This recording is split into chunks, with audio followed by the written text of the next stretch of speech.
జై శ్రీరామ్. అందరికీ నమస్కారం. వెల్కమ్ టు న్యూస్ అఖండ. నేను మీ కస్తూరి శ్రీధర్. మిత్రులారా, నీట్ పేపర్ లీకేజీ వ్యవహారం పైన మన ప్రధాని నరేంద్ర మోడీ గారు ఒక సంచలన నిర్ణయం అయితే తీసుకున్నారు. దేశంలో ఉన్నటువంటి లక్షలాది మంది విద్యార్థుల భవిష్యత్తు, వాళ్ళ సంక్షేమం కంటే తనకు ఏది కూడా ముఖ్యం కాదని మన మోడీ గారు స్పష్టం చేశారు. ఈ నీట్ పేపర్ లీక్ చేసిన మాఫియాను ఎట్టి పరిస్థితుల్లో కూడా వదిలిపెట్టేది లేదని చెప్పేసి తేల్చి చెప్పినారు. ఈ కేసులో బాధ్యులను త్వరగా విచారించి కఠినంగా శిక్షించేందుకు ప్రత్యేకంగా ఫాస్ట్ ట్రాక్ కోర్టులను ఏర్పాటు చేయాలని చెప్పేసి నిర్ణయించారు. దీనికి సంబంధించి తక్షణమే అవసరమైనటువంటి చర్యలు తీసుకోవాలని అధికారులను ఆదేశిస్తూ ప్రధాని మోడీ గారు స్వయంగా ట్వీట్ చేశారు. మన దేశంలో విద్యార్థుల జీవితాలతో ఆడుకునేటటువంటి పేపర్ లీకేజీల సమస్య ఈ రోజే కొత్తగా వచ్చింది కాదు. ఏందా, ఈనాటి సమస్య మాత్రమే కాదు. అది గతంలో కూడా చాలా రాష్ట్రాల్లో డిఎస్సి అలాగే గ్రూప్స్ వంటి అనేక పోటీ పరీక్షల పేపర్లు లీక్ అయ్యి వేలాది మంది కష్టపడి చదివేటటువంటి విద్యార్థులు తీవ్రంగా నష్టపోయిన ఘటనలో మనం కళ్ళారా చూసినాం. ఎన్నో ఏళ్లుగా కష్టపడి చదివినటువంటి పేద మధ్యతరగతి పిల్లల కళలు ఈ లీకేజీ ముట్టాల వల్ల నిమిషాల్లో కలలైపోతున్నాయి. గతంలో ఇటువంటి కేసులు సాధారణ కోర్టుల్లో ఏళ్ల తరబడి సాగడం వల్ల అసలైన దోషులకు తగిన సమయంలో శిక్ష అయితే పడేది కాదు. ఈ పరిస్థితిని మార్చేందుకే నీట్ కేసు విషయంలో మన మోడీ ప్రభుత్వం వేగంగా స్పందించి ఫాస్ట్ ట్రాక్ కోర్టులను రప్పించే నిర్ణయం అయితే తీసుకునింది.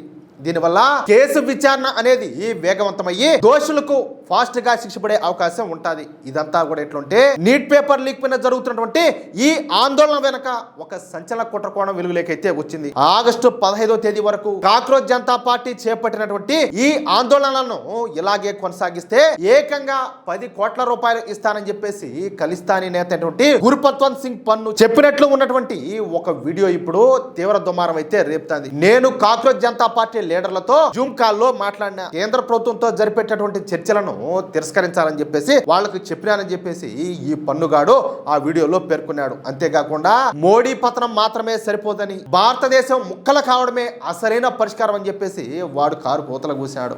అర్థమవుతుందా? కాదు. ఈ నిరసనల వెనక ఎంతమంది దేశద్రోహులు ఉన్నారో ఒకసారి మీరే గమనించండి. ఈ వీడియోను బీజేపీ ఎంపీ అయినటువంటి నిష్కాంత్ దుబే షేర్ చేస్తూ దీని వెనక ఉన్నటువంటి అసలు కుట్ర ఏంటి, ఏ ఉద్దేశంతో వీళ్ళు ఇదంతా కూడా చేస్తున్నారని చెప్పేసి ప్రశ్నించడం చెప్పాలంటే పెద్ద కలకలం రేపింది. మరోవైపు ఈ అంశం పైన పార్లమెంట్ ఆవరణ కూడా తీవ్ర ఉద్రిక్తంగా మారింది.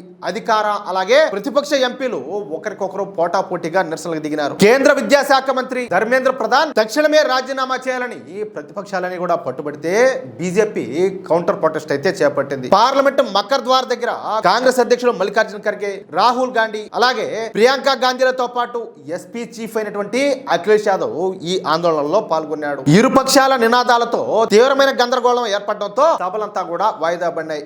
ఈ నిరసనల శాఖ ఇప్పుడు ఏకంగా ఢిల్లీ హైకోర్టు కూడా తేలింది. కాక్రోచ్ జనతా పార్టీ చేపట్టినటువంటి పార్లమెంట్ ప్రొటెస్ట్ మార్చిపోయిన జాతీయ దర్యాప్తు సంస్థ అయినటువంటి ఎన్ఐఏ చేత విచారణ జరిపించాలని చెప్పేసి కోరుతూ అఖిల భారత హిందూ మహాసభ నేత అయినటువంటి సతీష్ కుమార్ అగర్వాల్ గారు ఢిల్లీ హైకోర్టులో పిల్ దాఖలు చేశారు. జంతర్ మంతర్ దగ్గర జరుగుతున్నటువంటి ఈ నిరసనలకు విదేశాల నుంచి పెద్ద ఎత్తున నిధులు అందుతున్నాయని, ఇది నిజమైన విద్యార్థుల ఉద్యమం కాదని, దేశాన్ని అస్థిరపరిచే కుట్ర అని చెప్పేసి ఆయనైతే ఆరోపించారు. గత కొన్ని రోజులుగా జరుగుతున్నటువంటి ఈ నిరసనలతో ఢిల్లీ నగరం అంతా కూడా అట్టుడికిపోతుంది. జంతర్ మంతర్ దగ్గర ఆందోళనలన్నీ కూడా హింసాత్మకంగా మారిపోయినాయి. అల్లరి మొక్కలు రోడ్డు పైన ఉన్నటువంటి ప్రభుత్వ వాహనాలను ధ్వంసం చేయడమే కాకుండా పోలీసుల పైన కూడా రాళ్ల దాడికి పాల్పడుతున్నారు. ఈ హింసకు సంబంధించినటువంటి ఒక షాకింగ్ సీసీటీవీ వీడియో ఫుటేజ్ కూడా బయటకి అయితే వచ్చింది. పోలీసులు అలాగే ర్యాపిడ్ యాక్షన్ ఫోర్స్ సిబ్బంది పైన నిరసనకారులు రాళ్లతో విరుచుకుపడడంతో సమీపంలోని పెట్రోల్ బంకు అలాగే ఆ షాపుల అద్దాలు కూడా ధ్వంసం అయిపోయినాయి. ఈ రాళ్ల దాడిలో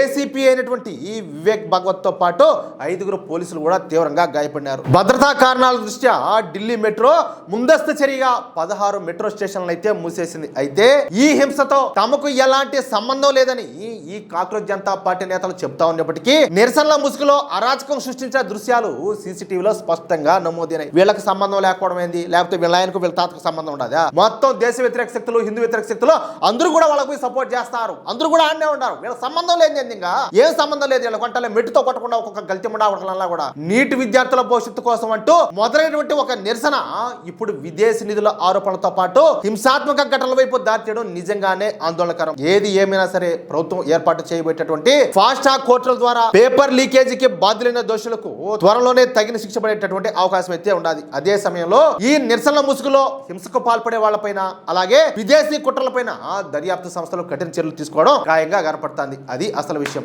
ఎట్టున్నది న్యూస్ మిత్రులారా? ఈ న్యూస్ కనుక మీకు నచ్చట్లయితే వెంటనే ఈ వీడియో లైక్ చేసి మీ మిత్రులకు అలాగే మీరు ఉండేటటువంటి వాట్సాప్ గ్రూపుల్లోనూ షేర్ చేయండి. అలాగే ఈ వీడియో పైన మీ యొక్క అమూల్యమైనటువంటి అభిప్రాయాలను ఖచ్చితంగా కామెంట్ రూపంలో తెలియజేయండి. ఇంకో విషయం ఏంటంటే, ఇంతవరకు మీరు గనక మన ఛానల్ ను సబ్స్క్రైబ్ చేసుకున్నట్లయితే ప్రతి ఒక్కరు కూడా మన ఛానల్ ను సబ్స్క్రైబ్ చేసుకోండి, సపోర్ట్ చేయండి ప్లీజ్. జై శ్రీరామ్, జై హింద్, భారత్ మాతాకి జై.